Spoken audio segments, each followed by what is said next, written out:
Namo Bhagavate Vasudevaya.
Śrīmad Bhāgavatam Namaste Saraswati Devi Gauranga Darshan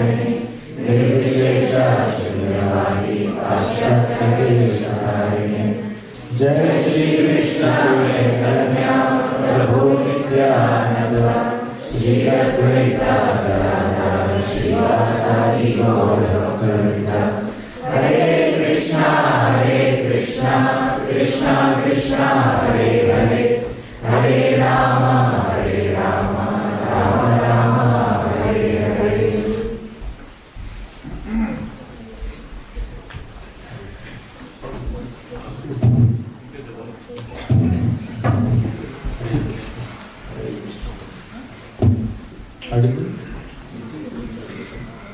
I offer my humble obeisances to all the devotees who assembled here.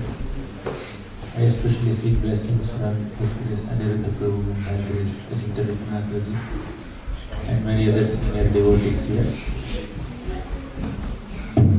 I was asked to speak on the shlokas of Shikshatakam.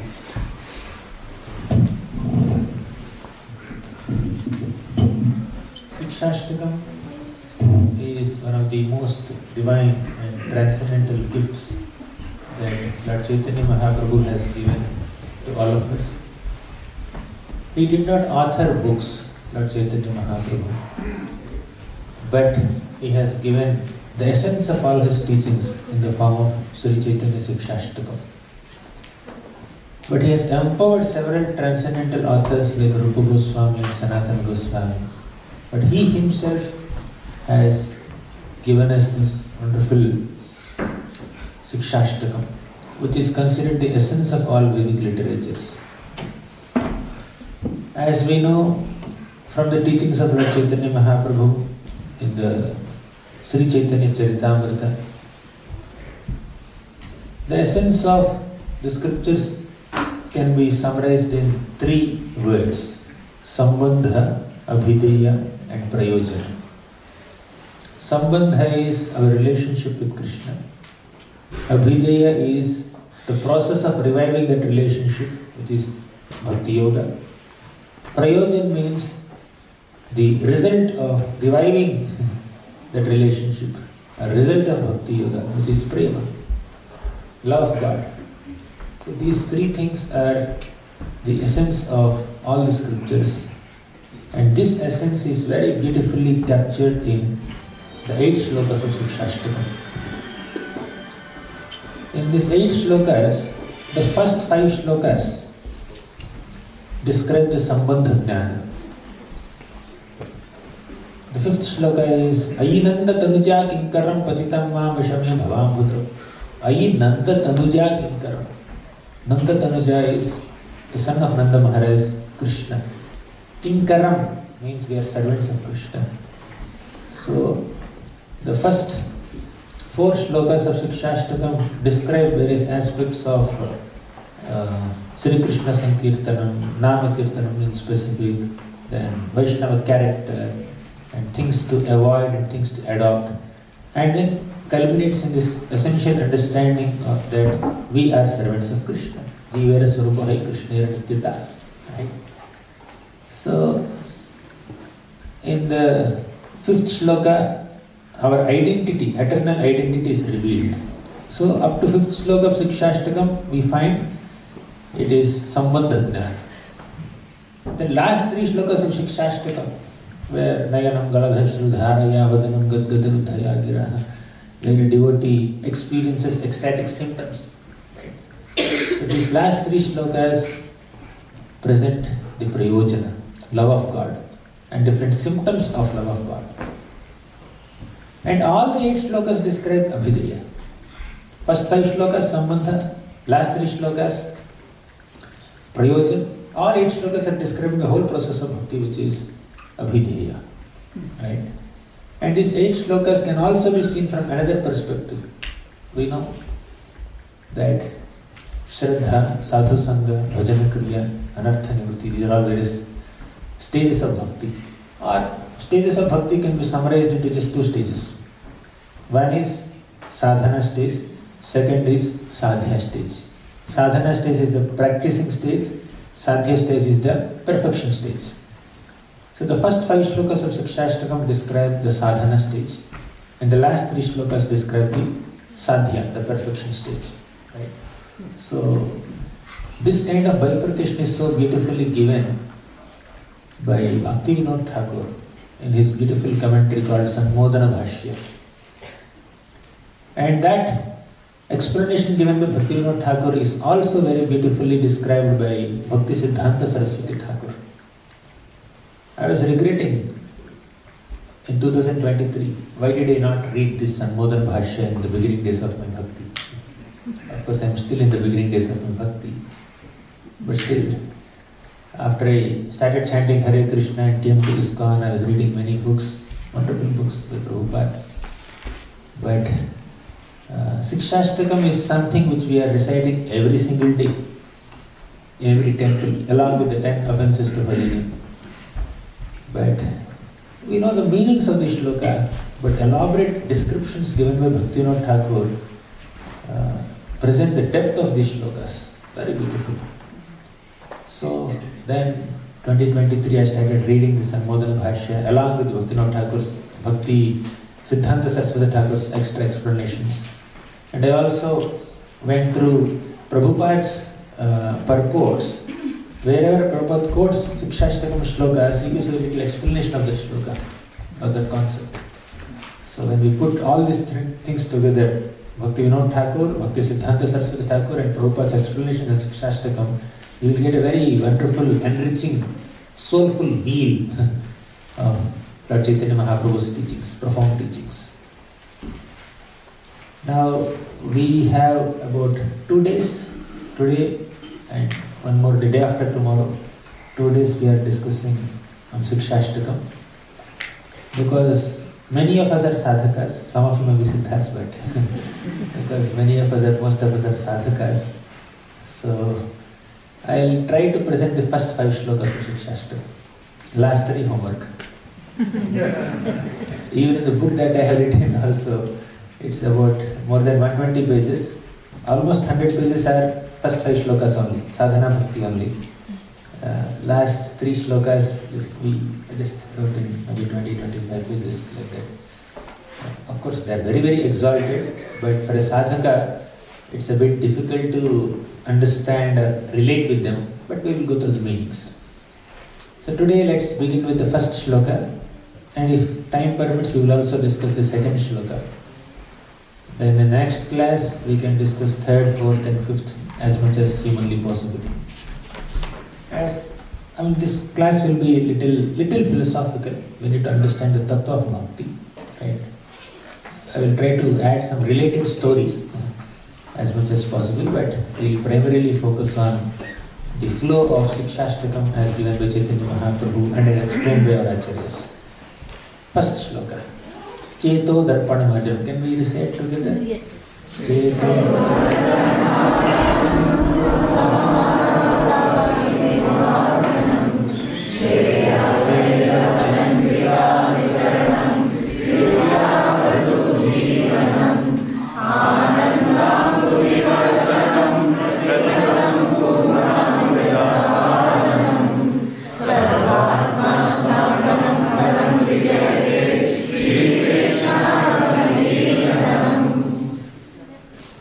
This one shloka describes 7 auspicious benefits of Sri Krishna Sankirtana.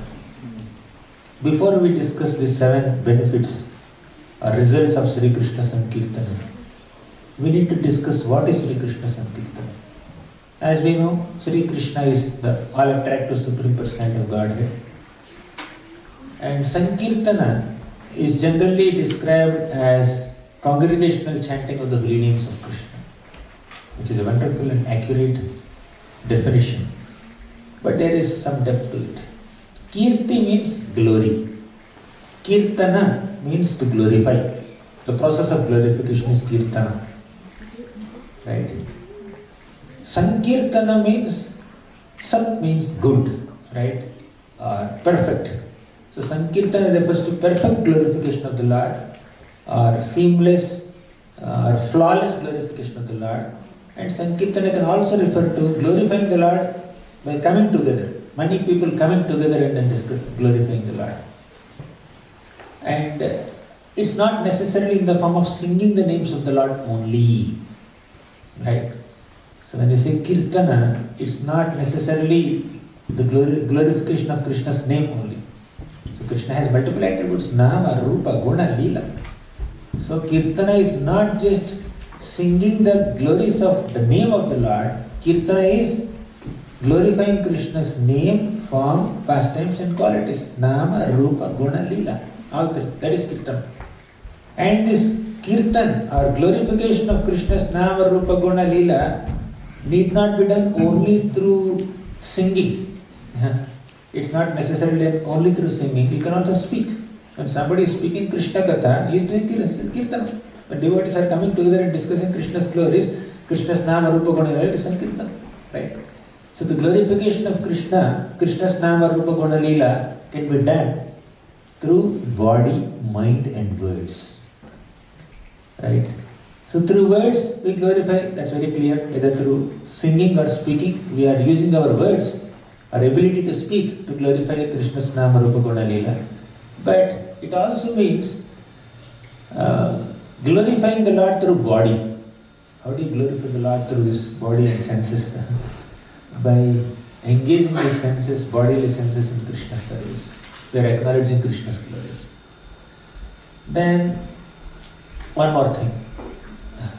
Mind. When we are thinking of Krishna's Nama, Rupa, Guna, Leela, we are glorifying the Lord.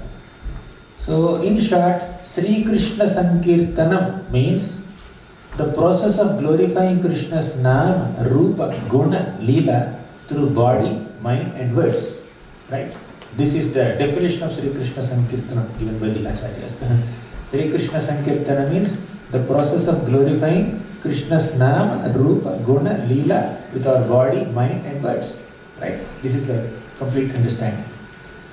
Now this process of Sri Krishna Sankirtanam has 7 auspicious benefits. First is Cheto Darpana Marjanam. Chetasa means heart. Here heart is compared with Darpana, means the mirror. Cheta can be heart also, it can also be called as consciousness, right? So Cheto Darpana Marjana means cleaning. So the process of Sri Krishna Sankirtanam will clean our hearts. Why the heart has to be clean? Because it's dirty.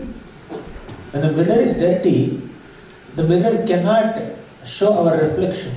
When you go and stand in front of a dirty mirror, depending on the thickness of the layer of dirt on the mirror, you will see your image blurred.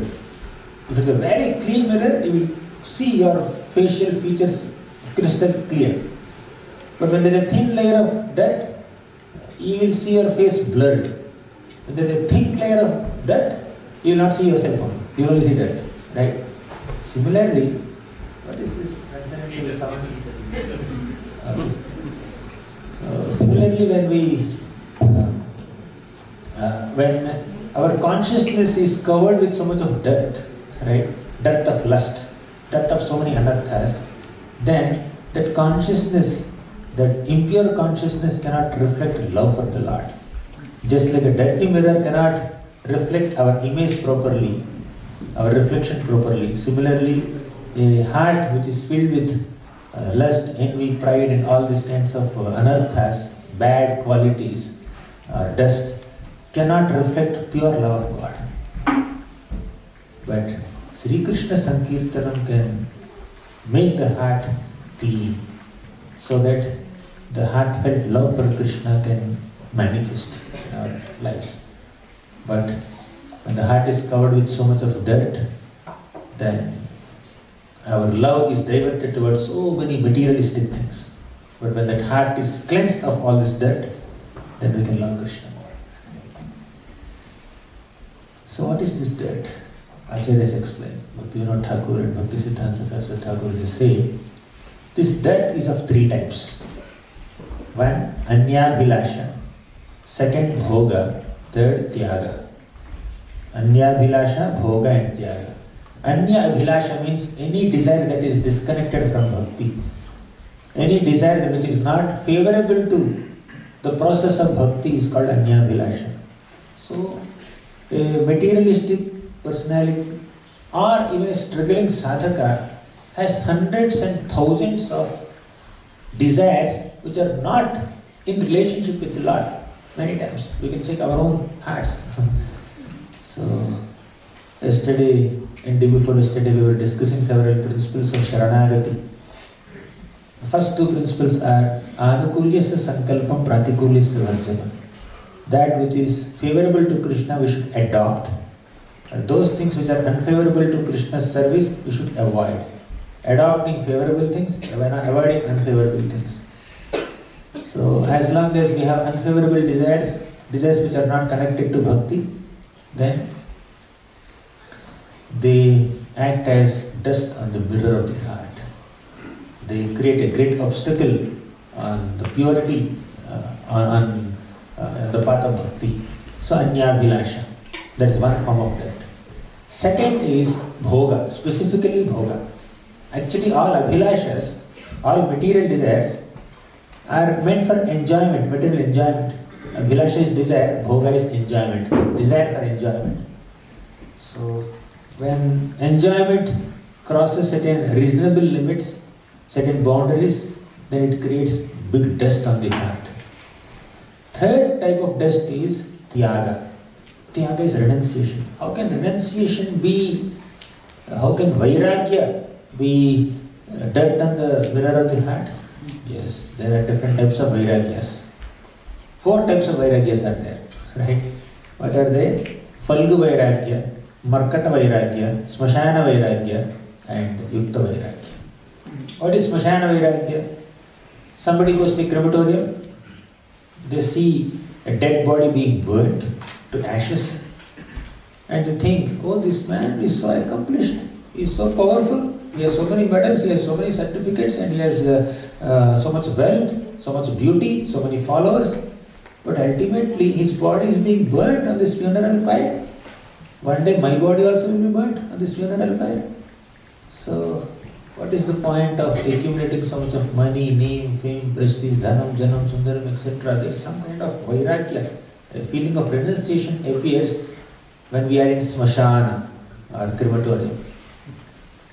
But as soon as the person returns from smashana to his home, then he takes a bath and all the vairagya also is washed away.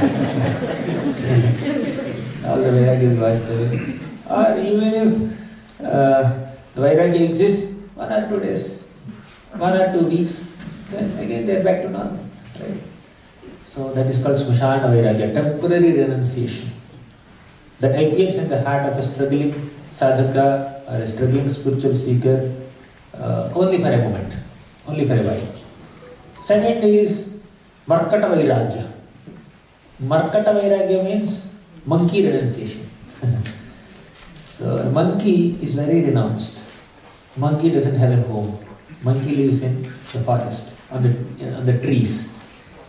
And monkey doesn't even wear clothes also. Monkey eats vegetarian food also. But monkey is engaged in so much of sense gratification throughout the day, multiple times in a day. Right?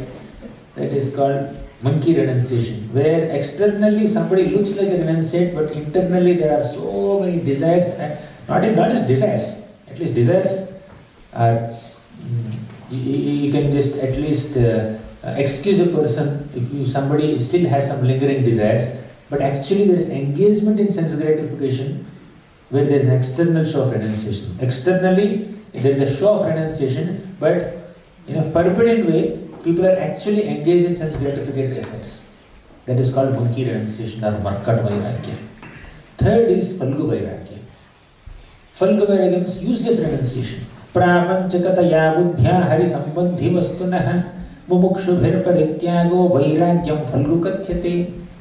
Prapanchakataya buddhya means thinking that these material objects are material in nature, so people become detached from the material objects. They are detached from material objects. But those material objects can be utilized in Krishna's service. They miss that point.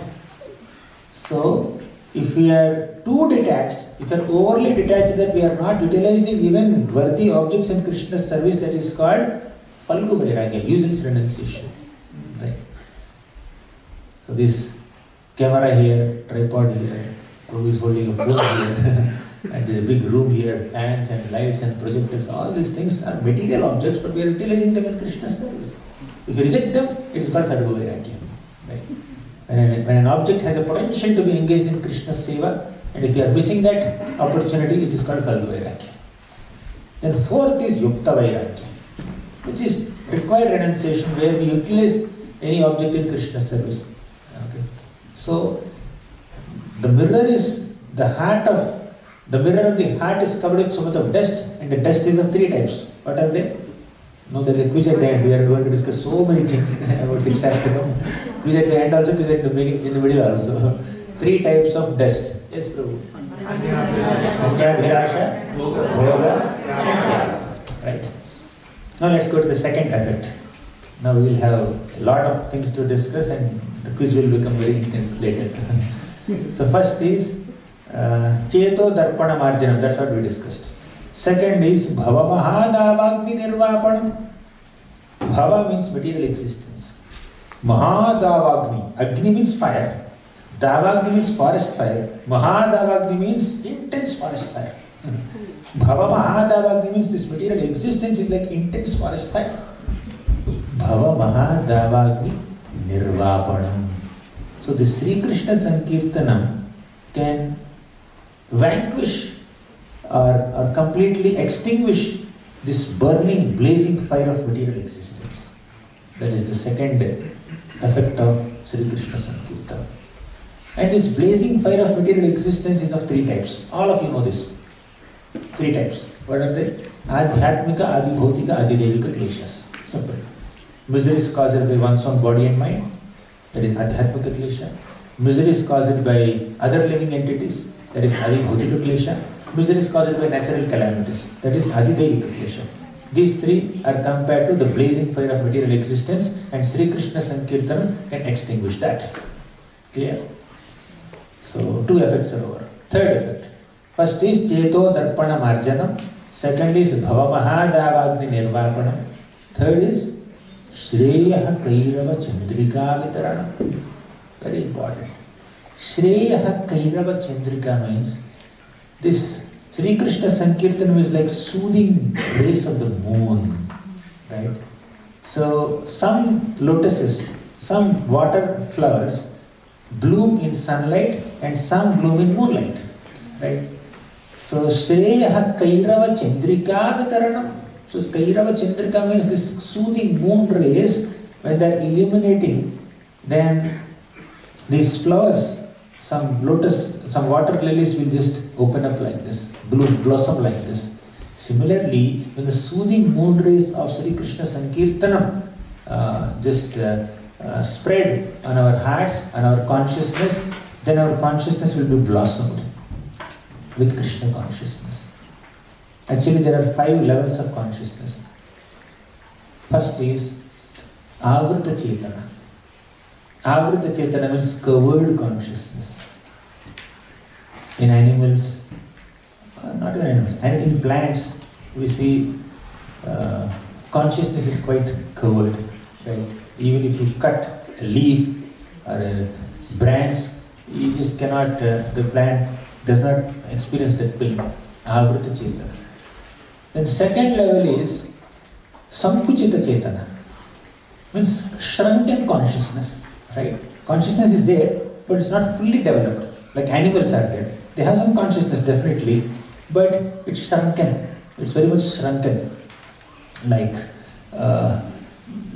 they experience some physical pain, but they don't understand many things mentally, emotionally, intellectually. They cannot understand. They cannot hear Shikshatakam class. Right?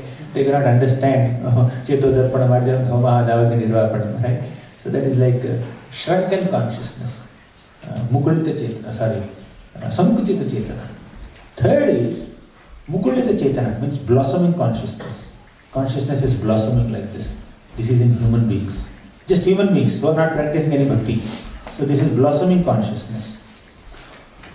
Now fourth is Vikasita Chetana. Like Vikasita means it's just first stage is blossoming, third is blossoming. Vikasita means it's like somewhat blossomed, right? Not completely, but somewhat blossomed. So this is there in the sadhaka bhaktas. Those are practicing bhakti. Then fifth stage is Purna Vikasita Chetana, completely blossomed, right? The third is budding consciousness, fourth is blossoming consciousness, fifth is completely blossomed consciousness. That is there in Bhava Bhaktas, are very, very advanced devotees. So Avrita Chetana, Sankuchita Chetana, Mukulita Chetana, Vikasita Chetana, and Purna Vikasita Chetana. So Sri Krishna Sankirtanam will bring us to the stage of Purna Vikasita Chetana. Sri Krishna Sankirtanam will bring somebody who has a rotten consciousness to a very evolved Krishna consciousness. That's the meaning of this third effect of Sri Krishna Sankirtanam. So, Cheto Darpana Marjanam, number 1. Second, Bhava Mahadavagni Nirvapanam.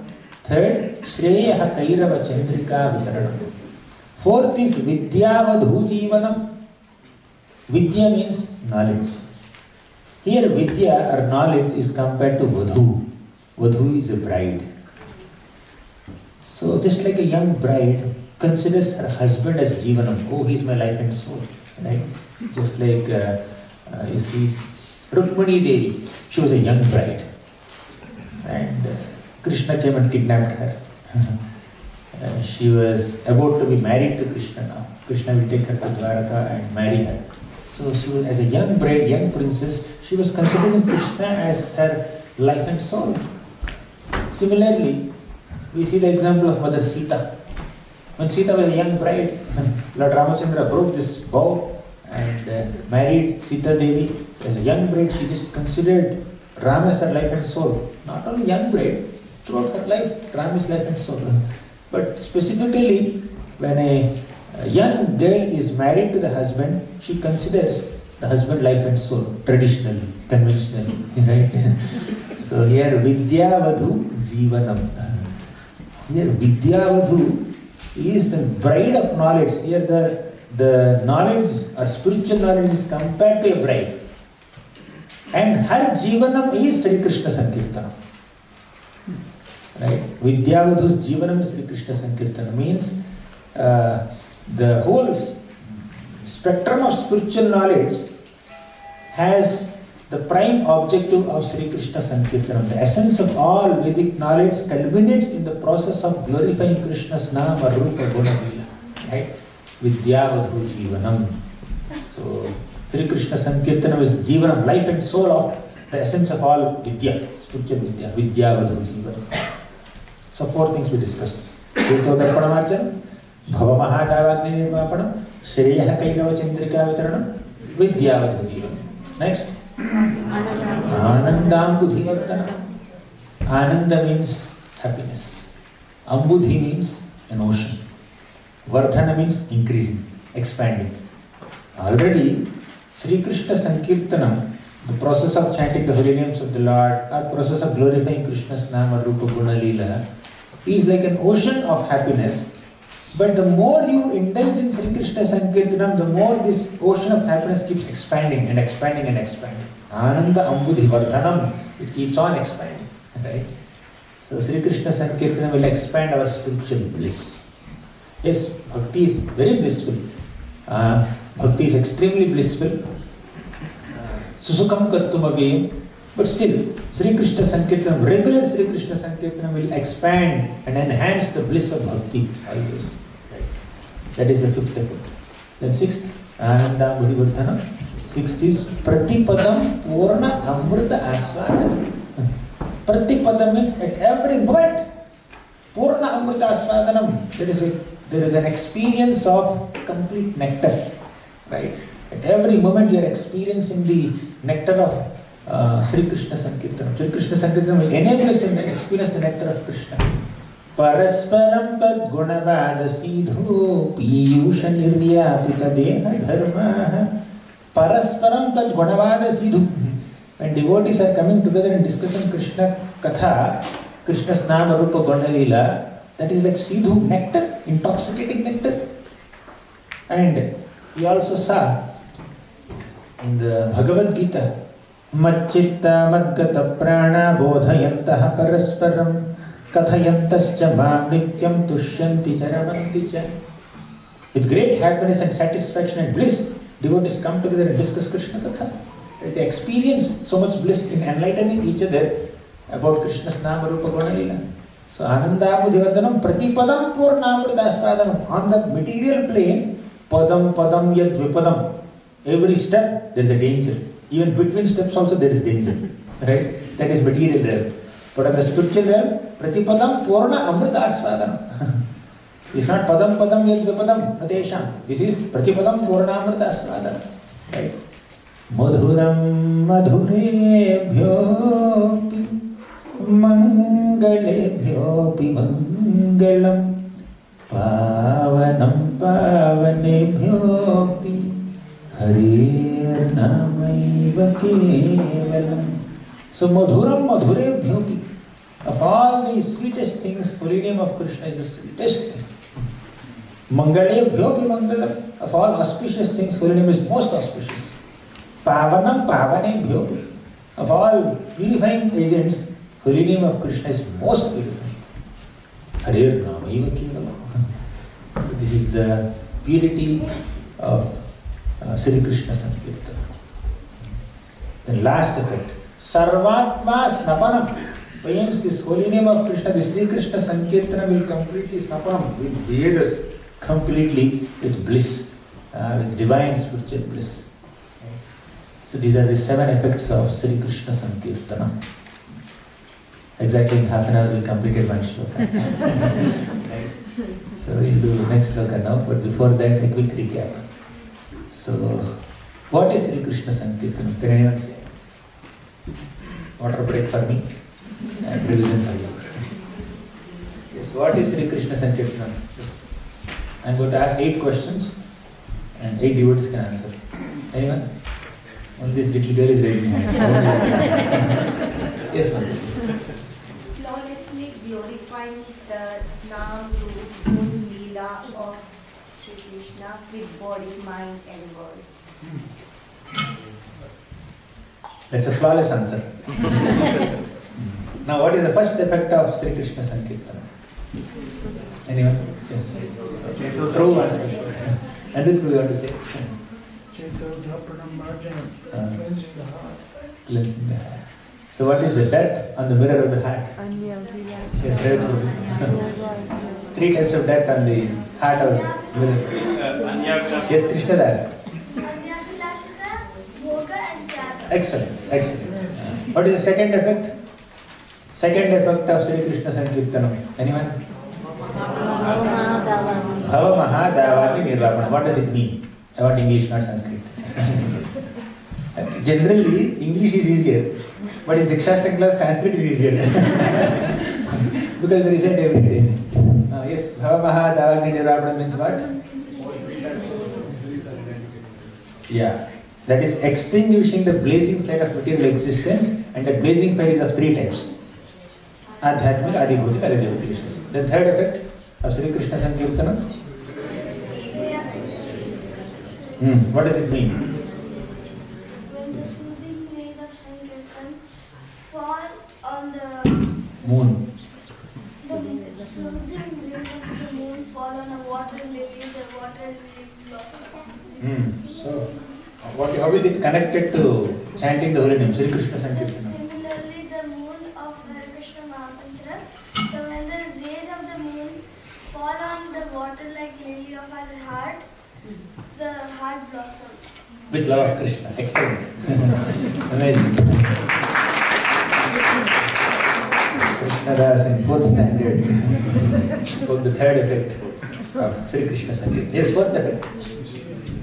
4th, anyone? From the back benches, elevated seat. Mother said already one. Any one? 4th effect? Yes, ma'am. Vidyapatha Jivan. Our the essence of knowledge, which is Jivanam, is Sankirtan.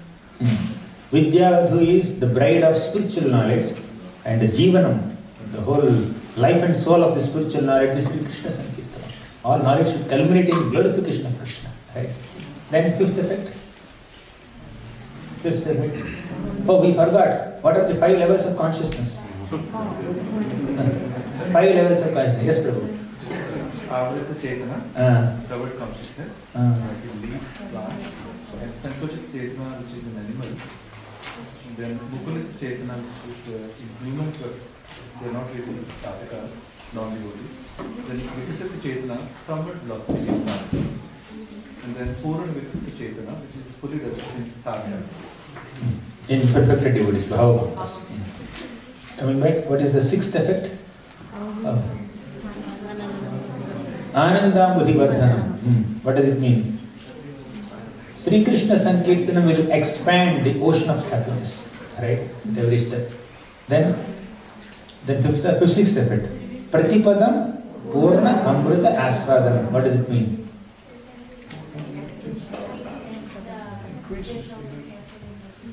Yes, there is no misfortune, there is only auspiciousness in every step. And Sri Krishna Sankirtanam will enable us to experience happiness of bhakti at every step. If you are not experiencing happiness in bhakti, you should go back and check, is my Sri Krishna Sankirtanam proper? Am I glorifying Krishna's Nama, Rupa, Guna, Leela sincerely with my body, mind and words? If it is happening, then we will be able to experience Purna Amrita at every step. Right? And last is Sarvatma Stapanam. So the name of Krishna will completely bathe us. So now second shloka is much easier compared to the first shloka. First shloka is also easy, but there are 7 things and there are different layers and different, it's a big structured shloka. And Acharyas also give very elaborate commentaries. I squeezed into half an hour. But now second shloka specifically talks about Nama Sankirtanam. First shloka is about Sri Krishna Sankirtanam in general. But second shloka is about Nama Sankirtanam in specific. Names of Krishna, not Nama Rupa Guna Leela. So second shloka, let's recite. Nam Nama Kari Vedha.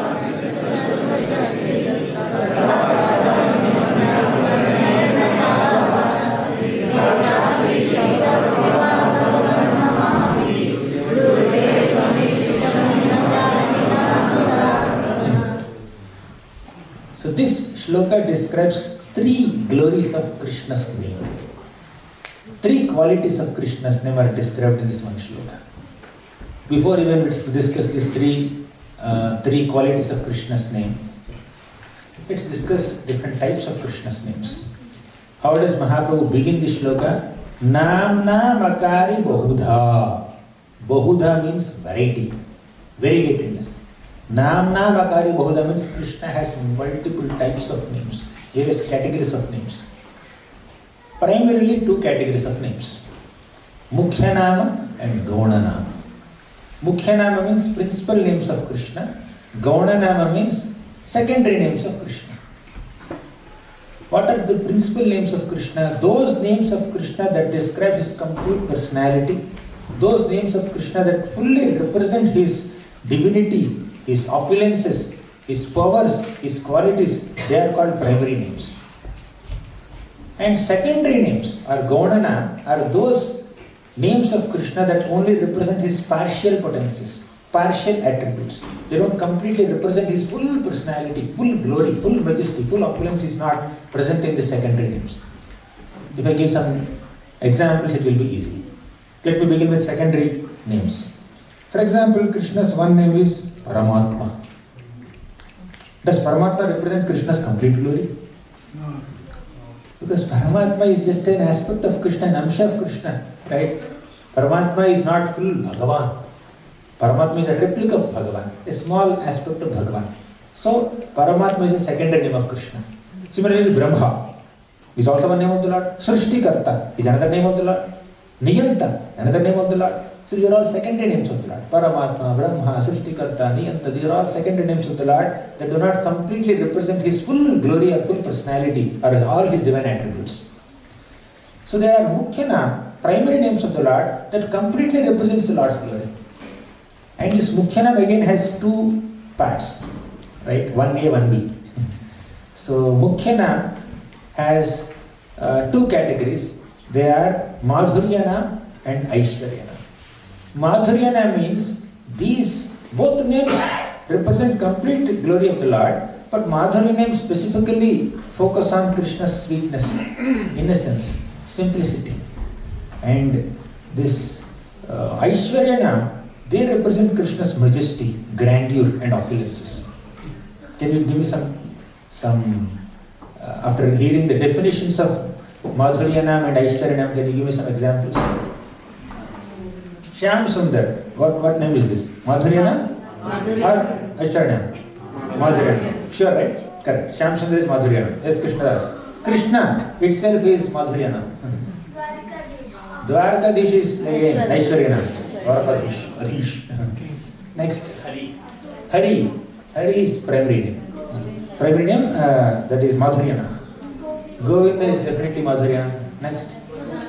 Madhusudana. Madhusudana can be, the sweetness of this is there, but Madhusudana also represents how the Lord killed Madhu demon. So it can also be part of Aishwarya. Govinda, that's Madhuryana. Yes, Prabhu. Nanda Kishore, definitely it's primary name. It's Madhuryana. Keshav in one sense, but Keshav also represents the Lord killing Keshi demon, the Lord who is the controller of Brahma and Shiva, that is going into Aishwarya mode. Yes, Prabhu. Radharaman is definitely Madhuryana. Damodar is Madhuryana, no doubt. Tribhangashyamata, yes. Next, yes, tell me more. We are just remembering Krishna's names. Yes, Prabhu. Muralidhar is Madhuryana. Okay, any Aishwaryanams? Rishikesh is Aishwaryanam, correct. Next. Narayana is definitely Aishwaryanam. Next. Parthasarathi, Vishnu. Next. Narasimha is Aishwaryanam. Right? So all these names are fully potent, but at the same time, some names represent his majesty, some names represent his sweetness. Right? So Krishna's names are sweet, but they are also majestic sometimes. Vasudeva. Right? So these are different types of names. So far we only discussed Nam, Akari, Bahudha. The Lord has varieties of names. They are divided into two categories, Mukhyanam and Gaunanam. Principal names and secondary names. And Mukhyanam is further divided into two categories. There is Madhuryana and Aishwaryanam. Right? Clear. Now let's see the three qualities of Krishna's Mukhyana.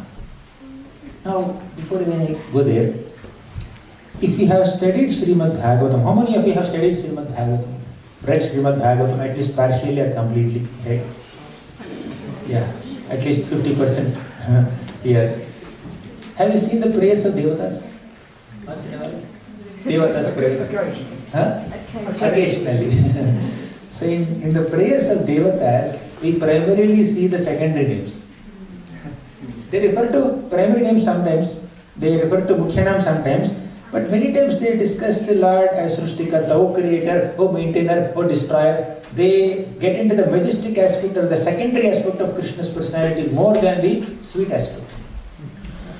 But when pure devotees like Devaki Mata or Vasudev, when they offer prayers, they refer to the Lord with their Mukhyanam, but somewhat inclined towards the majestic side, because they are Aishwarya Gnana Yukta Bhaktas. If you see Vrajavasis, they often address Krishna as Govinda, Krishna, Radharaman, etc. They refer to primarily the Madhurya Namsa. So Acharyas clearly say that Krishna Prema is possible only by chanting Krishna's Mukhyanam, not Gaunanam. To be even more specific, Krishna's Madhuryanam, not Aishwaryanam. Of course, Aishwaryanam is also fully representing the Lord. Krishna Prema is possible through that also, no doubt. But definitely not through Gaunanam. If you see the Lord only as a powerful personality, creator, maintainer, etc., if you identify the Lord only in that capacity, but if you don't get into his personal attributes, then we cannot come to the stage of Krishna Prema. Right? So now let's come to the three qualities of Krishna's names. Mukhya name, not the Gaunana. Nam Namakari Buddha, Nija Sarva Shakti Tatra Arpita. Right? The first quality of Krishna's name is described in this phrase, Nija Sarva Shakti Tatra Arpita. Tatra Arpita means Lord has invested in. Right? What did he invest? Nija Sarva Shakti. He has invested all his Shaktis, all his potencies in his Mukhyana. In short, Krishna's name is all powerful. That's the meaning of this phrase. Nija Sarva Shakti Tatra Arpita means Krishna's names are all powerful. Let me complete all the three names, then we will come back and discuss. So first quality of Krishna's name in this shloka is all powerful. The holy name of Krishna is all powerful. Nija Sarva Shakti Tatra Arpita. Second, Niyamitaha Smaranena Kalaha. Niyama means these rules and regulations. Niyamitaha Smaranena Kalaha. Kala means time, Smarana means remembering. There are no rules and regulations regarding remembering Krishna's names. Means holy name of Krishna is accessible. You can chant at any time, at any place, under any circumstances, by any person. So, holy name is all accessible. That is the second quality. First quality is, name is all powerful. Second quality, accessible. Right? Then third quality. Nam Namakari Buhudhani Sarvashati Tattara Pitani Mitasmaranena Kala Etadrishi Tava Kripa Bhagavatmama Abhi. Etadrishi Tava Kripa. Oh Lord, you have invested not only your potencies in your name, you have invested your merciful quality also in your name. So holy names of Krishna are all merciful. Total 3 qualities of Krishna's names are mentioned in this shloka. First is powerful, second accessible, third merciful. Right? Nam Namakar Bahuda means Krishna has different types of names, we discussed it. Nija Sarva Shakti Tatra means holy name is all powerful. Krishna's name is all powerful. Niyamitaha Smaranena Kala means Krishna's name is all accessible. Then Etadrishi Tava Kripa Bhagavan means holy name of Krishna is all merciful. Now let's discuss these 3 qualities in the next few minutes. How is the holy name all powerful? What kind of power holy name has? Holy name has as many powers as Krishna himself. Because Krishna and Krishna's name are not different. Nama Chintamani Krishna Chaitanya Rasa Vigraha Purna Shuddho Aditya Bhukto Abhinnatvan Namanaminam. Abhinnatvan Namanamina means there is no difference between Nam and Nami. Name and the possessor of the name. There is no difference. So whatever powers Krishna has, Krishna's personality, Krishna's Swarupa has, all those powers Krishna has invested in his Mukhyana. in his primary names. Right? Now, let's discuss a story. All of you know this story. Lord Chaitanya Mahaprabhu narrates this story in the 24th chapter of the Madhya Leela of Chaitanya Charitamrita. This is the story of a hunter named Mrigari. He was hunting animals in the forest, that is his profession, and he would half kill animals. When the animals are half killed, he would take pleasure in their pain. When the half killed animal or bird is just flapping its wings or legs and hands, this person gets so much ecstasy. Then Narada Muni came and said, "Why are you doing like this? You should break your bow immediately, because you will definitely go to hell, or you will incur so many sinful reactions because of killing so many animals." And somehow this Mrigari, he felt a bit respectful towards Narada Muni, and he felt that how can I be relieved from these sinful tendencies, sinful reactions? Is there any solution? Then Narada Muni said, "Break your bow." Then he said, "This is the source of my livelihood. How can I break my bow? You just trust me. If you are holding that bow and killing animals only for your livelihood, I will ensure that you will get your livelihood. You will definitely get whatever maintenance you require, you will get." Okay, somehow he had some faith, he broke the bow. Then Narada Muni said, "Go home. Whatever money you have acquired through this sinful means, you distribute all that money, wealth, to Brahmanas. You go to the bank of a river, make a small cottage, and then start living there with your wife, and keep a tulsi plant, and sit in front of tulsi plant, and chant Hare Krishna Mahamantra, Hare Krishna, Krishna Krishna, Hare Hare, Hare Ram, Ram Ram, Hare Hare. Just do this, holy name will maintain you." He said. Mrigari had so much faith, and Mrigari went back and did the same thing exactly, knowing that this cruel hunter Mrigari, who always used to use abusive language and do all kinds of sinful activities, knowing that he has become so transformed, all the neighboring people, they used to bring so much food, vegetables, grains and spices, and giving charity to Mrigari. And Mrigari and his wife, only 2 people were there, but every day he used to get charity that's sufficient for 10 people or 20 people. Then he would just take whatever is required for these 2 people, and he would distribute everything else to others. So, Hare Krishna Mahamantra not only transformed Mrigari, but also maintained Mrigari. So, holy name of the Lord has the power, it's all powerful, right? So, it has the power to transform people, parivartana. It can bring parivartana in people. And also, it has Palana Shakti. Palana Shakti means the power of maintenance, maintaining people. So his livelihood is acquired. Just by chanting the names of the Lord, he could get his livelihood. That's the power of healing. So there is this beautiful shloka from the Padyavali. Kalyananam nidhanam kalimalamathanam pavanam pavananam patheyam yanmumuksho sapadi parapada praptaye prochyamanam vishramasthadamekam kavivaravachasam jivanam sanjananam bijam dharmadhruvasya prabhavatu bhavato bhutaye Krishna nama. Kalyananam nidhanam. Holy name of Krishna is the nidhanam, is the treasure house of all kalyana, all auspiciousness, all powers also. Kalimalamathanam pavanam pavananam. Kalimalamathanam, holy name is so powerful that it can destroy all the contamination of Kali Yuga. Kaler doshani dherajan asti eko mahan gunaha kirtanadeva krishnasya mukta sangaha param rajet. Kali Yuga is an ocean of faults, but this ocean can be vanquished, these faults can be completely dispelled by the power of the name of Lord Krishna.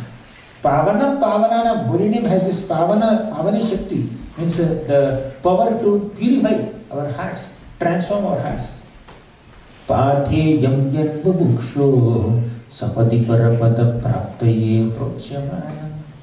We are all travelers traveling from the material world to the spiritual world. While traveling, we need some food on the way, and that food is holy name of Krishna. That food is holy name of Krishna. Then, while traveling, you may get little tired. There is some layover on the way. So you may have to stop at one airport, or when you're traditionally people used to travel by foot. So they will take some rest. After walking for a few hours, they will go under some tree in some garden, and they will take some rest. And that resting place is also holy name of Krishna. Vishramasthanamekam kavivaravachasam jivanam sajjananam. Vishramasthanamekam, that Vishramasthana, resting place, where we will get some kind of peace and composure, calmness, is holy name of Krishna. While traveling in this material world, while dealing with so many difficulties and issues and politics and this and that in this material world, if you are so tired, what can give us shelter? What can give us some Vishram? Holy name of Krishna. So we are too anxious, pick up bead bag and chant Hare Krishna, Krishna Krishna, Hare Hare. When we are too agitated, pick up bead bag, chant Hare Krishna, Krishna Krishna, Hare Hare. That can give us shelter. Nothing else can give us shelter. Vishramasthanamekam kavivaravachasam jivanam sajjananam. Kavivaravachasam means big kavis. Kavis means poets. Kavivara means best of all poets. Best of all poets have described that only holy name can give you solace in this fiery material existence. Jivanam sajjananam. Sajjana means good people. Their jivana, their life and soul is holy name of Krishna. Jivanam sajjananam. Bijam dharma dhruvasya prabhavatu bhavato bhutaye Krishna nama. So bija means seed. Dharma dhruva means the tree of dharma. So holy name of Krishna is like the bija, the seed of the tree of dharma. That's how holy name is described. That is the power of holy name. So we discussed how holy name is all powerful. Now second, what is the second quality of Krishna's name? Accessible. Holy name of Krishna is always accessible. So you may get up in the middle of the night because you have some headache or you have some other problem, you could not sleep. You cannot enter the DT room and start worshipping Saligram. Middle of the night, 12 p.m. You can always pick up your bead bag and chant the holy name, even at 12 a.m. or 1 a.m. Also, holy name of Krishna is accessible in the sense that there are some phases in a person's life where they may undergo tremendous amount of anxiety or troubles, difficulties, physical problems or financial problems or health problems, so many things are there. So at that time mind is extremely agitated. It is said that one cannot worship the deities in an agitated state of mind. One cannot take great decisions in an anxious state of mind. One has to be a little calm and composed. So to do certain things, you need some kind of calmness and composure within. But to chant the holy names of the Lord, in any state of mind you can chant. You are happy? Chant. You are sad? Chant. You are anxious? You are fearful? Chant. So at any time, at any place, in any state of mental consciousness, mental state, you can always chant the holy names of the Lord. Of course, as much as possible, you should chant in a very peaceful mindset. But still, at any time, under any circumstances, we can chant. Sometimes somebody dies in a home. So traditionally, it is seen like a contaminated time, and people may not do any auspicious rituals or other pujas, etc. for next 11 days or 13 days or whatever, 1 month or 1 year. There are different considerations. But during that time also, you can chant Krishna's name. Generally, deity worship or something like that has to be performed, as a sacrifice must be performed after taking a bath, wearing fresh clothes, right? But circumstantially, say if somebody is hospitalized, he may not take a bath. He may not be able to take a bath. Hospitalized. He's in his bed for like 3-4 days. They may not be able to take bath. At that time also you can chant. They are traveling. the flight journey may be like 10 hours, or like train journey may be 24 hours or 36 hours. And if in India, when the trains are delayed, this train is 10 hours delayed. They will say, as if it's like 10 minutes, 10 hours delayed. So like we have to spend 10 more hours in the train. You cannot take a bath, chant. At the time also you can chant. Circumstantially, if you are in a physically unclean state or mentally anxious state, still there is no problem, you can chant. Right? So holy name is always accessible to us. Once there is a great devotee in Jagannath, he is so accustomed to chanting Krishna's names, he was holding his tongue between his teeth to stop himself from chanting when he was going to toilet. Once a little boy, his name is Gopal, he saw this man. What are you doing? Why are you holding your tongue between your teeth? Then he said, I am going to toilet, doing a filthy activity at a filthy place, dirty place. Therefore, I wish not to chant the pure name of Krishna in such an impure place. Then he said, oh, what if you die now? Right? We are saying it's a dirty place and you don't want to chant now, you don't want to remember Krishna now. What if you die without remembering Krishna, without chanting the name of Krishna? Then he was stunned. He did not have an answer. Then this boy started teaching him, you can chant the name of Krishna at any time. Don't worry. Even in toilet you can chant. Even while taking bath you can chant. Even if you go to a filthy place you can chant. But don't say that in toilet I completed my 2 rounds. While taking bath I completed 3 rounds. While brushing my teeth I completed 1 round. So now 6 rounds are over, 10 rounds I have to chant. That's not the message here. So, while chanting, don't do anything. But while doing other things, you can chant. Right? While chanting, we are recommended. Don't see your laptop, don't see your phone. While chanting, you don't get distracted, don't do other things. But while doing other things, you can always chant. You are walking on the road, from here to the temple. It may take 5 minutes or 10 minutes walk. On the way, instead of thinking of 100 things, you can always chant Hare Krishna, Hare Krishna, Krishna Krishna, Hare Hare. Mind is free. Right? So we are waiting for somebody. You can chat during the waiting time. So you are in conversation with someone. They are speaking something and you are supposed to hear. Later you are supposed to speak. And in a meeting, 10 people are speaking. All 10 need not focus on that one point sometimes. Or they may not focus on one point. So what the point that this person in the meeting is making, it's relevant for 2-3 other members. Other people are there, they are in their own world, thinking of other things. Better chant at the time. So between your words we can chant. I heard from one devotee. So when somebody is saying something and you are getting bored, but you are obliged to hear what they are saying, or at least nod your head. Even if you don't hear, he doesn't mind, but he expects that you look at his face and give some attention, that's all. Then you look at his forehead, and on his forehead you start writing the Mahamantra. Just write with your eyes only. That's how you can chant. Basically be conscious of the holy name of the Lord at all times. Because when we are in the deathbed, when we are extremely old, when we are not in a very good physical condition, we may not be able to go to dhams. We may not be able to worship the deities. We may not even be able to read Shastra and understand philosophy or discuss different perspectives of Shikshatakam also. Right? We may not be able to do Vaishnava Seva. Other Vaishnavas have to do our Seva when we are bedridden. But we can always chant. Therefore, it is our responsibility to develop some taste for chanting the holy names of Krishna. Although we don't find taste, although we are not very happy chanting, knowing that Krishna becomes happy if we attempt to chant, knowing that Guru becomes happy if we attempt to chant, let us chant. Right?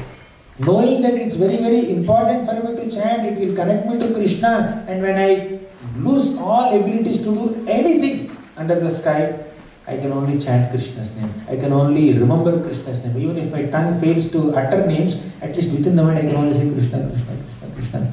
Shloka may not come to the mind. We just discussed Kalyana Vidhana, very long shloka we discussed. But we may forget that shloka. But we can always remember Krishna's name, Krishna, Krishna, Krishna, Krishna. That we can do.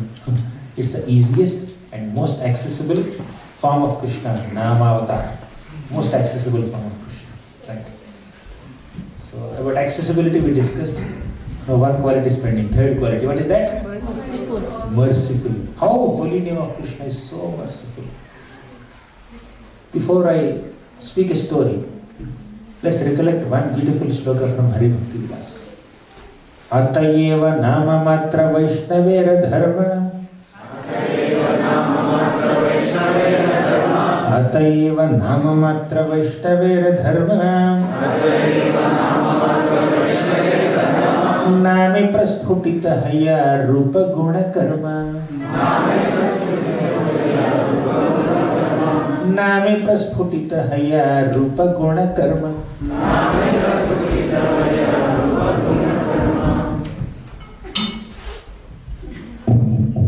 Sanatana Goswami says that Atayeva namamatra Vaishnavera dharma. The dharma of a Vaishnava is just to chant Nam, Krishna's Nam. Name prasphutita haya. Only by chanting the name of Krishna, merely by uttering the name Krishna, Krishna, Krishna, Krishna, you know what happens? Rupa guna karma prasphutita. Rupa means Krishna's form will manifest. So the name of Krishna will give us entrance into the form of Krishna. Then guna, the name of Krishna will give us entrance into the qualities of Krishna. Karma means activities or leelas of Krishna. Rupa, the name of Krishna will give us entrance into the pastimes of Krishna. So one name, just by chanting Krishna's name, we'll get entrance into Rupa Guna Karma, Rupa Guna Leela of Krishna. That's how merciful Krishna's name is. Somebody may not be able to study Shastras. Somebody may not be able to analytically understand all this philosophy of Bhagavad-gītā, Bhagavad-gītā and all this. All they can do is just chant Krishna, Krishna, Krishna, Krishna. Will they not understand Krishna's pastimes? Yes, holy name of Krishna is so merciful that this holy name of Krishna, when it is chanted sincerely, can reveal very, very deep insights of Śrīmad Bhāgavatam pastimes. Right? Holy name of Krishna can reveal very, very deep philosophy. Right? Philosophical insights. Sometimes people who might not be very, very well educated, they may be simple-hearted, but if they sincerely chant Krishna's name, they are better than many scholars also. Scholars are just analyzing so many things. Complicated philosophy, they are seeing the scripture from a grammatical perspective, linguistic perspective, historical perspective, this perspective, that perspective, and they forget the devotional perspective there. Right? But just by having faith in the process of chanting Krishna's name, we will be able to understand deep philosophy, appreciate Krishna's name, Nama, Rupa, Guna, everything. Guna, Rupa, Leela. Let me give you an example. Hare Krishna, Vallabh and Ajay, you please stay a little away from each other.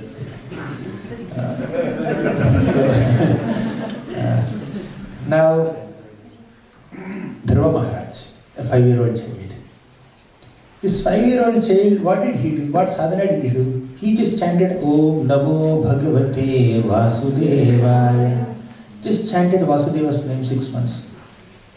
Lord Vasudeva came there and he took his conch shell and touched Dhruva's forehead. Just like USB transfer. All the Vedic philosophy, the essence of all the scriptures is just completely transmitted into the head and the heart of Dhruva Maharaj, and he forgot his revengeful attitude towards Suruchi. He forgot his envy towards Uttama. He completely forgot his ambition of becoming a person who is greater than his great grandfather Brahma also. And he said, "Oh Lord, all I want is to associate with your devotees and chant Krishna's names and hear Krishna Katha in that association." That's what he said. Right? Now, just one name of Krishna enlightened a 5-year-old boy so much so that he gave up his revengeful attitude and envy and material ambitions and became fully equipped with deep Vaishnava philosophy, Vaishnava Siddhanta, and understood the essence of the whole scriptures. He said, Bhaktim bhuh para pravahatam toyi me prasango bhuyadananta mahatam amalashayanam yena jasol bada buru vyasanam bhavabhim neshye bhavad guna katham mritapana. Oh Lord, I don't want any heavenly positions. I don't want position greater than Brahma. I don't want wealth. I don't want my father's throne. All I want is association of your devotees. In the association of devotees, bhakti is flowing, pravaha. Bhakti bhuh pravahatam paime prasango. In the association of your devotees, bhakti is flowing, Krishna katha is flowing. Neshya bhavad guna kathamrita panamattaha. Let me get intoxicated by discussing Krishna's nama rupa guna lila in that association. This understanding a 5.5-year-old boy got just by chanting the name of the Lord. That is the power of Krishna's name. That is the mercy of Krishna's name. Mercifully, Krishna is revealing his rupa guna lila to those who chant Nama. Now just like people give these coupons, right? This is like $100 coupon, $10 coupon. So with this coupon you go to this shop and purchase whatever is there within this coupon amount. Just imagine somebody gives you a $10 coupon in your hand and you are allowed to purchase or allowed to take even a $100 product also, $500 product also, or $1,000 product also, or $10,000 product also with this $100 bill, $100 coupon. That's an exciting offer, right? Give me one. Hare Krishna. Hare Krishna. Krishna Nam is that dollar, that coupon. So I'm not comparing Krishna Nam with that $10 coupon, but the point is, compared to the effort that we need to put in understanding Krishna's tattva, or going deep into Krishna's Siddhanta, philosophy, or even Leela, elaborate scriptures, chanting the name of Krishna is very, very easy. In that sense, $10 coupon. Right? So the effort that you need to put to chant Krishna's name is very, very simple, very meager. But with that minimal effort, you are getting an understanding, deep understanding of Krishna's Siddhanta, Krishna's Rupa, Krishna's Guna, Krishna's Leela. This boy, Dhruva, just chanted Krishna's name, Vasudeva's name. He got the Rupa of the Lord, right? He got to see the Lord within 6 months. And he got understanding of Krishna's Guna and Leela, qualities of the Lord he understood by chanting Vasudeva's name. And he could understand all the Leelas of the Lord very easily, right? Just by chanting, because the process is very simple, but the product is very valuable. So that's why Krishna's name is very merciful. And to conclude, the greatest, one of the greatest episodes in Śrīmad Bhāgavatam that describe the mercy of Krishna's name is Ajamil episode. Ajamil chanted Narayana, Narayana, Narayana, Narayana, Narayana, that's all to call his son. But original Narayana responded. Ajamil chanted the name of Narayana. Before that, Ajamil committed sinful activities with his body, mind and words. So 3 Yamadutas came to take him to hell. Then Ajamil chanted Narayana, 4 syllables of the Lord's name. So 4 Vishnudutas came to chase away these 3 Yamadutas. 1 Vishnudut is sufficient to chase away 1000 Yamadutas. But the Lord is so merciful that he sent 4 Vishnudutas to chase away these 3 Yamadutas and rescued Ajamil. Ajamil chanted without faith. What will happen if you chant with faith? Ajamil chanted to call his son. What will happen if you chant to call the Lord? Ajamil chanted by committing so many sinful activities. What will happen if you chant by following 4 regulative principles? Ajamil chanted at the time of death. What will happen if you chant throughout our life? Tasmat sarveshu kaleshu ma manusmariyuddhisa. If you do that, then the holy name will show some extra mercy, right? So holy name is extremely merciful. Holy name can forgive even the most fallen, sinful personality like Ajamil. Ajamil chanted the name of the Lord very affectionately while calling his son hundreds of times. And Ajamil chanted the name of Narayana very anxiously when Yamadutas came. This anxious chanting and this affectionate chanting completely purified Ajamil. Right? And he got a second chance and he went back to Godhead. Right? And by the way, we should not think that I will do whatever I want throughout my life. At the time of death, I will say Narayana. Ante Narayana Smritihi. Bhagavatam says, I will go back to Godhead. By the way, Ajamil did not go back to Godhead immediately. He was only given second chance. After he was rescued from Vishnu Dutas, he went to Haridwar. He worshipped the Lord for 12 years there. Then Vaikuntha airplane came and took him to Vaikuntha Loka. Otherwise, Ajamil did not immediately go back to Godhead. Again, we should not think so. But although holy name is very powerful, very accessible and very merciful, why don't we have taste for chanting the holy name? That's the main question. Mahaprabhu leaves that at the end. Mamapi durdaivam. Mama means me, api means although. Although means although connected to the first three lines. Durdaivam. Durdaivam means I am unfortunate. Durdaivam idrishamiha jani na anuragaha. I have no anuraga, I have no taste, I have no interest in chanting the names. That's my misfortune. Why? What is the reason for this misfortune of lack of taste in chanting the names of Krishna? Offenses. How to overcome that offenses?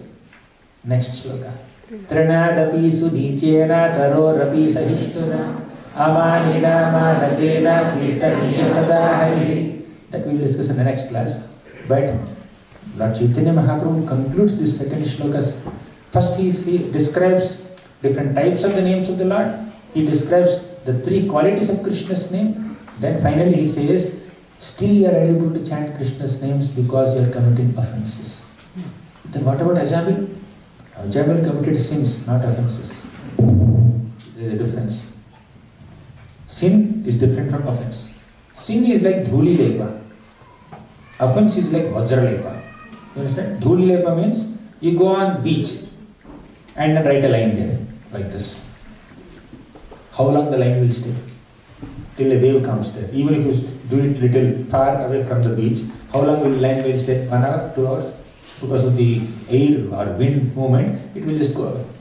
So when somebody commits a sin, the reaction is like a line on the sand. But offense is like vajralepa. Vajralepa means you take a thunderbolt and make a line on the stone. Even after centuries, that line will remain. That is offense, especially to a devotee. Somehow Ajamil never committed that offense. Right? Ajamil was sinful, definitely. He committed so many sins, but he never committed an offense to a Vaishnava. Because he hardly interacted with Vaishnavas.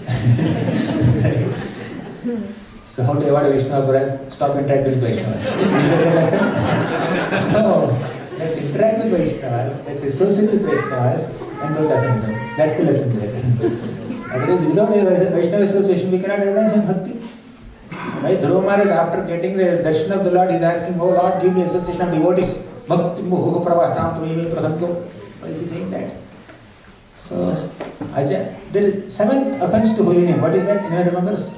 7th offense to holy name. To join simple activities on the strength of the chanting of the holy names. Right? Now, 7th offense to holy name. He never committed. Ajamil never chanted Narayana's name to eradicate his sinful reactions. And Ajamil never committed more sins because I am chanting Narayana's name, therefore I can commit sins. So his chanting and his committing sin, they are totally different. They are on 2 different tracks. He never connected both of them. Either before chanting, before committing sin or after committing sin, he never chanted to eradicate that sin.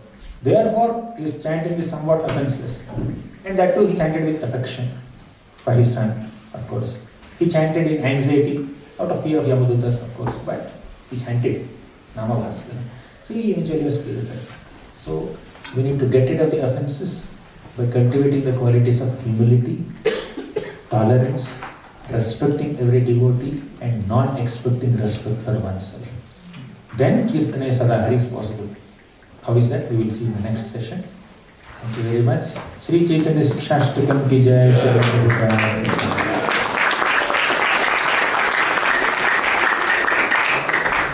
We didn't have quiz on the second shloka. We will do in the next class.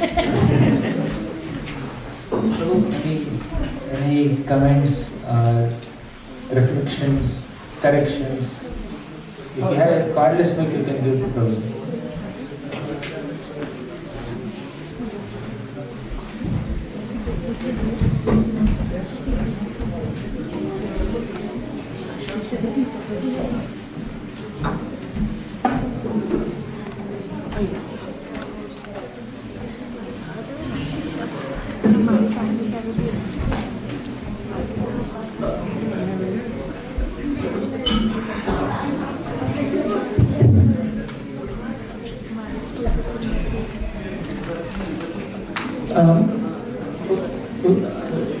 Thank you, Gauranga Darshan.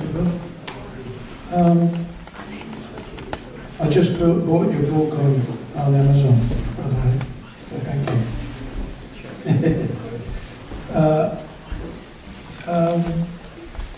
Now, when we talk about Sankirtan, does that also incorporate japa? Japa, right? Because a lot of the principles that are explained within the Shikshatakam apply as much to Sankirtan as they do to japa. And in many respects more, we apply them more in our japa than we do on Sankirtan. Right? Which leads me to another comment or observation.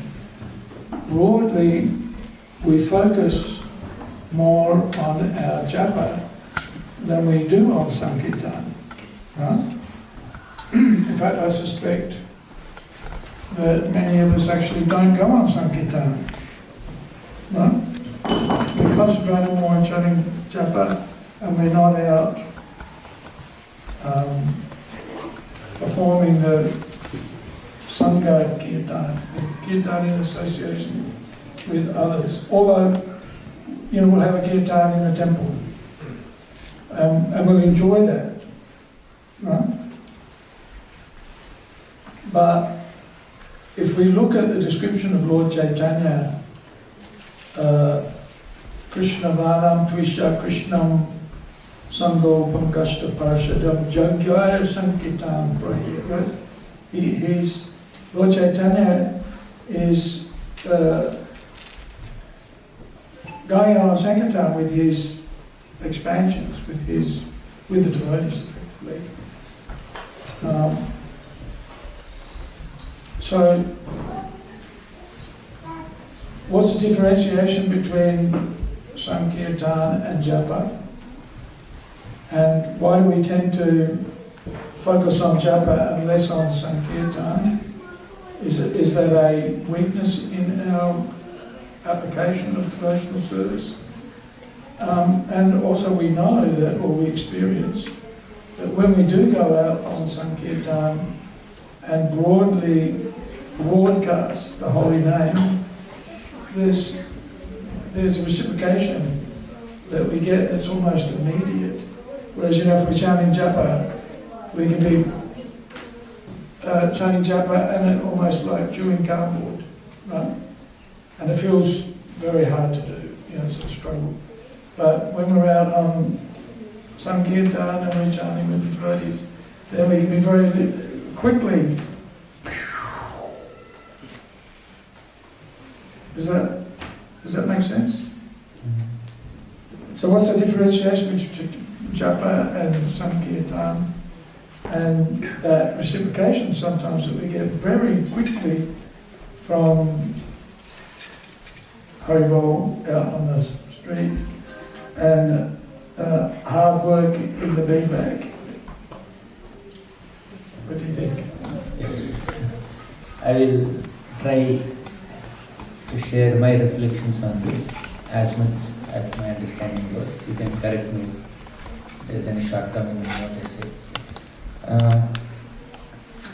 Yes, definitely, whether it is Shikshatakam or several episodes of Sri Chaitanya Charitamrita, Kirtan is emphasized. If you see in the first sloka of Shikshatakam, it is Sri Krishna Sankirtanam. In second sloka, Smaran, not Japa. Third Tatrarpita niyamitaha smaranena kala. The emphasis on smaran of Krishna's name. The third shloka, Kirtaniya Sadahari. So Kirtan is mentioned.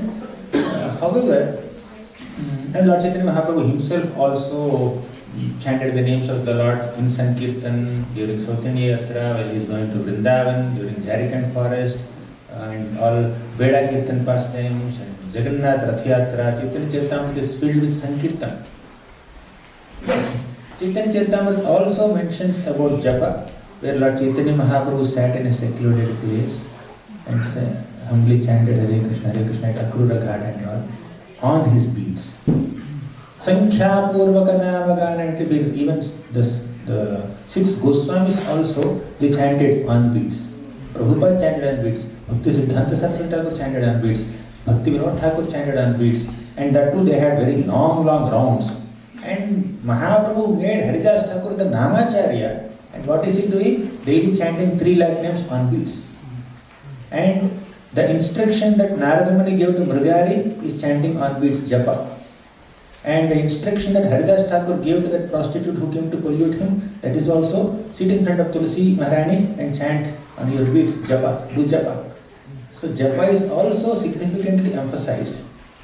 But as far as comparison between Sankirtan and japa is concerned, both are definitely very effective ways of connecting with Krishna, bona fide ways of connecting with Krishna. But as far as the process is concerned, the Sankirtan, Kirtan and Sangha, is more involving the senses. Mind is there, but more involving the senses, where the tongue is loudly chanting in a melodious raga, hand is playing harmonium and playing mridanga or karta, or guitar, when kid is playing violin or whatever. So there is an action there. It's an action-oriented glorification of Krishna's names. But in japa, we are primarily dealing with the mind. The senses are there, hand is counting and ear is supposed to hear, tongue is supposed to utter. But in japa, we are dealing with the mind most. So the dealing with mind is most, and that becomes very difficult also. So people may do 1 hour of kirtan, they may not get exhausted. At the end of kirtan, they say, Hari Bol, Hari Bol, Hari Bol, Hari Bol. So we want more, they say like that. But in japa, oh my God, I finished 16 hours and I keep the feedback aside. Right? So by here, mind is involved and their senses are involved primarily. So in the 12th chapter of Bhagavad-gītā, Krishna presents 3 types of bhakti. Mayyeva mana adhatsva mai buddhim niveshaya, means connecting with Krishna through mind is like smaranatmika bhakti. Connecting with Krishna through buddhi, intelligence, is called mananatmika bhakti. And engaging our senses in Krishna's service is abhyasa rupa bhakti, where we are engaging our senses actively. And the definition of sadhana bhakti is to engage our senses in Krishna's service so that we can develop that bhava, and with that bhava, if we chant, it will be more effective. But somehow, even in sadhana stage also, we are encouraged to deal with the mind by chanting the names of the Lord, and that aids to development of bhava, right? So we find Sankirtan more absorbing, and it seems that we are getting more reciprocation through Sankirtan. However, if somebody is chanting the names of the Lord in a private japa also sincerely, japa also can be done with other devotees.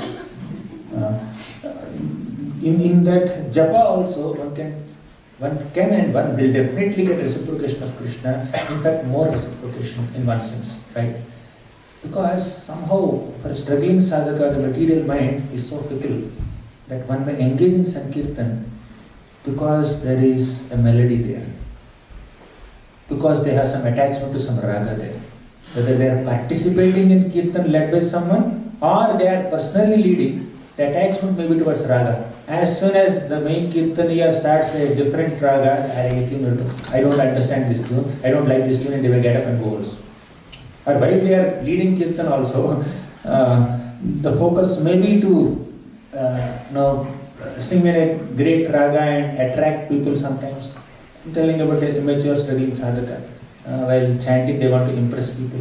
While chanting, while doing Sankirtan, while leading the kirtan, they may want some public attention. So all these considerations will come into picture. And apparently there is a lot of excitement for Sankirtan. And there is a lot of Shastric backup there. But probably secretly somebody may have the intention to just get public attention and attachment to Raga through Sankirtan. But in Japa, all the considerations are not there. It's a pure, unalloyed surrender to Krishna's instruction of chanting his names. And nobody even oversees our Japa. Maybe initially sometimes we may get that extra privilege of someone monitoring our Japa. But generally speaking, Japa is like private. And there in that private space, if you can connect with Krishna, you can make more advancement, and that struggle pleases Krishna even more also, without the external considerations of music and musical instruments, public attention, etc. Let me share one simple incident. It was about 15 years back. We just entered Govardhan Ecovillage as very young brahmacharis in our early 20s. So one devotee was there. He is very good singer. Nicely doing kirtan. Practically every festival he will lead kirtan. And there are a couple of other kirtaniyas and they will also lead nicely, and then 100 people, not 100 people, thousands of people come, especially on Janmashtami. So one Janmashtami, I had this Abhishek Seva. I was in the altar and making preparations for Abhishek and worshipping the deities and all. That's by my area. That's the service given to me. And during Abhishek, practically in every Abhishek, this devotee used to lead the kirtan, but that Janmashtami festival he did not lead kirtan. Others led kirtan. Then after Abhishek is over, then I went and asked him, "Oh, you didn't sing? It's 1 hour Abhishek and Janmashtami is only people are there. You didn't sing this time? You are busy with other service or what?" I just asked. You know what he said? "I am not such a bad singer, but still I am not scheduled this month, this festival. Others are leading. I am not given an opportunity, I am not given a chance only to lead the kirtan this time." He felt so left out, he felt so sidelined, he was so offended, he was so agitated because he was not scheduled for that leading kirtan. I didn't say anything, I just kept quiet. Nandotsav is over. After 1 or 2 days, I went with my Bhagavatam to read, and it's like afternoon time. He is also reading his Bhagavatam. Then I just sat next to him and I was reading. It was silent. After a few minutes, he started speaking to me. He said, "Prabhu, my Janmashtami is successful this year." I said, "Why? What happened?" I remember what he said to me on Janmashtami day, but at that moment he said, "My Janmashtami is successful." I told you, right, that day, that they did not schedule me. The schedulers, managers did not schedule me for kirtan. I felt very disappointed and devastated actually. Although 1 hour Abhishek kirtan was happening, I could not focus on even one holy name also. My mind was only screaming at the top of its voice that why was I sidelined? Why I was not scheduled for leading kirtan? He was thinking like that. Then he realized, I could have chanted, that 1 hour I could have chanted the holy names of Krishna so nicely, other devotees are leading. Earlier festivals I led, this time let them lead. I am just leading now and I am very happy. I am supposed to be happy, but I was not happy. That created so much guilt and repentance in me. Then I felt that Krishna showed me a mirror. How much dust is there on that mirror? Krishna showed me a mirror that I was attracted to public attention. I wanted to lead the kirtan. I was not focusing on chanting the name of Krishna. So now I realized, in future, whenever I am asked to lead the kirtan, I will do. I will not hanker for it. I will not be obsessed with that desire. So I will just lead whenever it's possible, whenever they ask me to do. So that's the realization he got. Through his realization, I learned a lot. And so, yeah, in Sankirtan, both are spiritually potent, but in Sankirtan there is like actively senses are involved, melody is there, public attention is there, so many things are there. That's why younger generation also is very excited to do Kirtan more than Japa. I mean, in many countries across the globe, many big cities, like many young devotees, they are very wonderful singers. When I ask them, "Oh, how many rounds you chant?" It is 3, 4, sometimes 1. But the expert kirtaniyas, they are learned in all musical instruments. Right? All glories to their participation in Sankirtan, we appreciate that. But Japa involves mind more, it's more austere in comparison to this. Does it make sense? Please give any corrections if any. No, that's good.